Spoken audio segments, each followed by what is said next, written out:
सावित्री 2 बेटों की माँ थी। उसे इस बात पर बड़ा घमंड था। वो मानती थी कि बेटे घर की शान होते हैं। ये ले सावित्री, मिठाई खा, मेरे यहाँ पोती पैदा हुई है। ये सुनते ही सावित्री मुंह बना के कहती है, अरे तू तो लुट गई, बर्बाद हो गई, तेरे यहाँ लड़की पैदा हो गई। अरे तू ऐसा क्यों कह रही है? मैं तो बहुत खुश हूँ।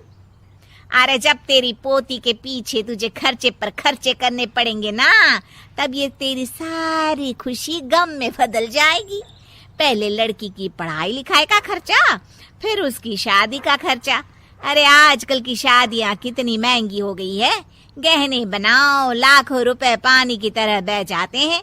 लड़कियाँ तो सिर्फ खर्चा करवाने के लिए ही पैदा होती हैं। इस तरह लड़कियों के प्रति अपने विचार व्यक्त करते हुए सावित्री ममता को लंबा चौड़ा भाषण देके चली जाती है।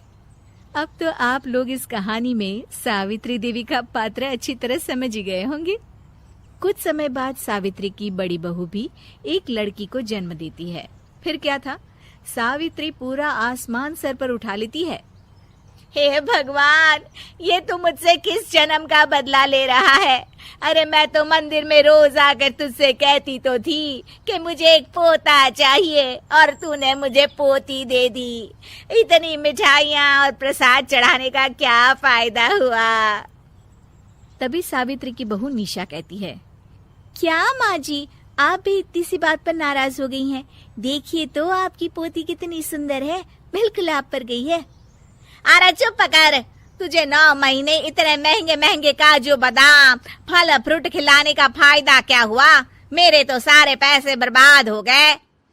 ये सुन सावित्री का बड़ा बेटा अजय कहता है, माँ, तुम सिर्फ नाम के लिए 2020 में रहती हो। असल में तुम्हारा दिमाग सैकड़ों साल पुरानी सोच रखता है। आज के जमाने में लड़का और लड़की में कौन फर्क करता है?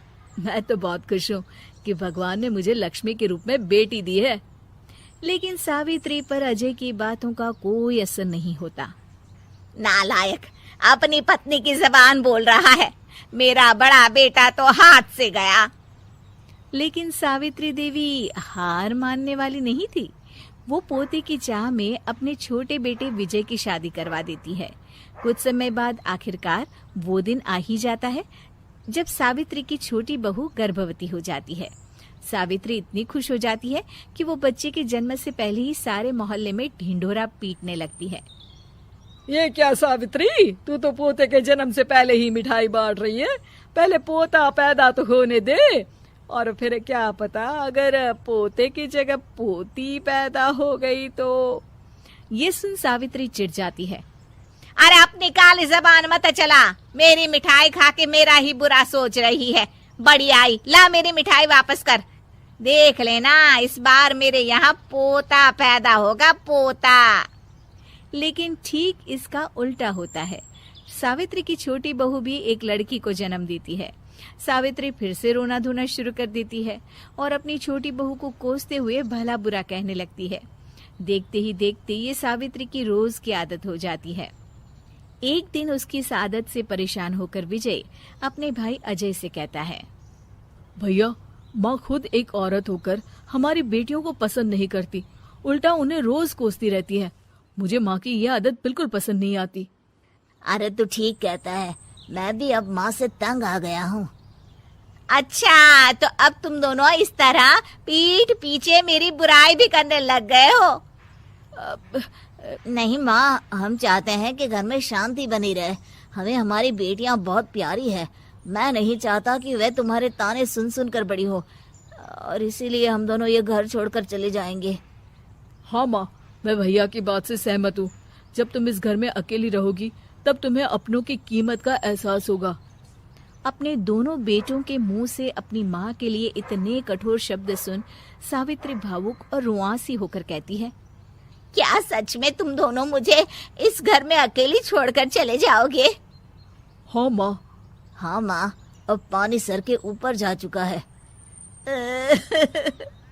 मैं तुम दोनों के बिना नहीं रह सकती। अपनी सास के आंसू देख अजय और विजय की पत्नी अपने पतियों से लड़ पड़ती है। अरे जिसे जाना है वो जाए, मैं माँ जी को छोड़कर कहीं नहीं जाने वाली। भाभी, आप ये क्या कह रही हैं? वही जो तुम सुन रहे हो, दीदी बिल्कुल सही कह रही है। हम बेटियों के संस्कार हमें सिखाते हैं कि सास माँ समान नहीं बल्कि माँ ही होती है और उस माँ की जिंदगी भर सेवा की जाती है। बेटे अपना फर्ज भूल सकते हैं, लेकिन बेटियां नहीं। आप दोनों शौक से जा सकते हैं। माँ जी, हम दोनों के रहते आपको किसी बात की फिक्र करने की जरूरत नहीं। फिर क्या था, सावित्री के ऊपर छाए बेटों के घमंड के बादल उसकी बेटी स्वरूप बहुओं के तेज के आगे आंसू के रूप में परिवर्तित होकर सावित्री की आंखों से बहने लगते हैं और वो उन दोनों को गले लगा लेती है। मैं जिंदगी भर बेटियों को कोसती रही, लेकिन आज तुम दोनों को देख मुझे समझ आ गया कि बड़े अभागे होते हैं वो लोग जिनके घर बेटियां नहीं होती।